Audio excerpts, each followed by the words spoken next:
Welcome back. Last time we just started to peel back the layers of the book Capital Redefined. Today, we're diving right into the guts of the machine. We're going to look at how capital, at its very core, takes our living, breathing world and, well, basically tries to turn it into a cold, hard machine. So here's the game plan. First, we're going to contrast the way nature works with the way capital works. Then we'll get into how capital actually messes with those natural systems. And we'll use Bitcoin as a super modern example to make it all click. From there, we'll unpack the book's really unique way of thinking about value. And all of that is going to set us up perfectly for our next session. Okay, first things first. To really get a handle on the book's main argument, you have to understand this core idea. There are two fundamentally different ways of looking at life itself. All right, this slide right here, this is the heart of the matter. On one side, you've got what the book calls organic commoning. Think of it like a thriving rainforest. Everything is interconnected, flowing, working together. It's a complete system. And this is where true value comes from, the real stuff, the health and vitality of the whole system. But then on the other side, you have capital's mechanical view. It takes that beautiful, complex rainforest, chops it down, and turns it into neat little stacks of lumber. Everything is compartmentalized, controlled by big finance and the state. The value here, the book calls it fetish value. It's the price tag, you know? But it completely hides the real cost of chopping down that forest. Okay, so that raises a huge question, right? How does that vibrant, organic world get turned into this cold, mechanical one? Well, the book has a specific term for this process: decommonization. I know it sounds a bit academic, but trust me, it's the absolute key to unlocking this whole thing. Let's break that down. Decommonization is, well, you can think of it like capital acting as a corporate raider for the natural world. It spots these thriving, self-sufficient zones, those sources of true value we were just talking about. And it doesn't just cooperate with them, no. It moves in, takes over, restructures everything, and forces it to serve its own bottom line. It's literally the process of turning life into an assembly line. And this decommodification process, it zeroes in on four really fundamental parts of our lives. First up, our creativity. That innate spark gets flattened into just labor. It's no longer about expression, it's a resource to be bought and sold. Second, the livability of our planet, clean air, healthy ecosystems, that gets turned into nature, an object to be divvied up and exploited. Third, our natural need for community, for conviviality, gets hijacked by platforms designed to extract value from our friendships and interactions. And finally, alterity, which is really just a fancy way of saying the open, unknown potential of the future, that gets colonized. The future stops being something we create and starts being something that's packaged and sold back to us. Okay, I know this is all getting a little abstract, a little theoretical. So let's bring it back down to earth. Let's look at how this plays out in the real world with an example you've definitely heard of: Bitcoin. Right. So how does this whole theory of decommonization show up in something like cryptocurrency? I mean, isn't crypto supposed to be this new, separate thing? Well, according to the book's analysis, Bitcoin is a fantastic case study.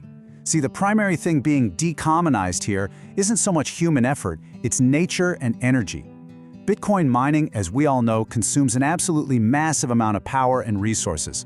The system is built on what Marx would call dead labor: the machines, the server farms, the whole infrastructure. The living labor, the actual people involved, they're pushed to the margins. Their role is minimal, mostly just to keep the machines humming along. And this is where it gets really interesting. In a traditional factory, human labor is the main thing being exploited for profit, right? But with Bitcoin, it's different. As this quote gets at, the idea of labor, this abstract concept of work, is what's baked right into the algorithm. Labor isn't the fuel for the engine anymore. It's the code that is the engine. It's the mechanism of control itself. And this leads us straight to this concept of fetishization. It's a big word, but the idea is simple. We talk about Bitcoin as this tool of freedom and decentralization, right? As if the technology itself possesses these almost magical qualities. But the book argues that this is fetishization. We're giving human qualities to an object, to the tech, and by doing that, we conveniently ignore the real-world power dynamics and costs, the insane energy use, the environmental toll. We start treating it as this pure, neutral thing when it's really not. Okay, so now for the part where this all comes together.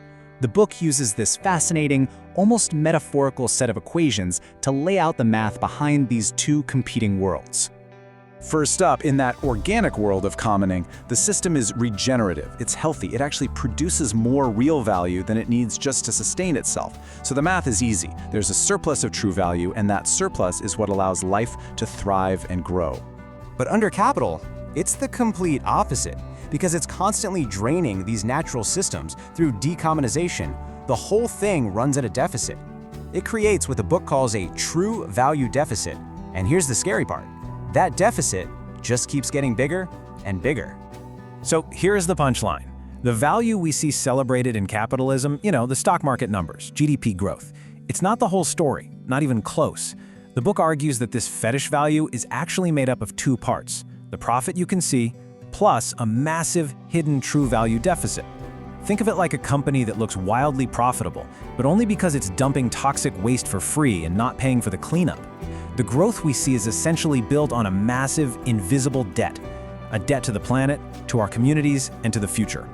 And this is a really crucial point because it's a huge step away from classic Marxist theory. Marx famously argued that surplus value, or profit, was squeezed out of labor.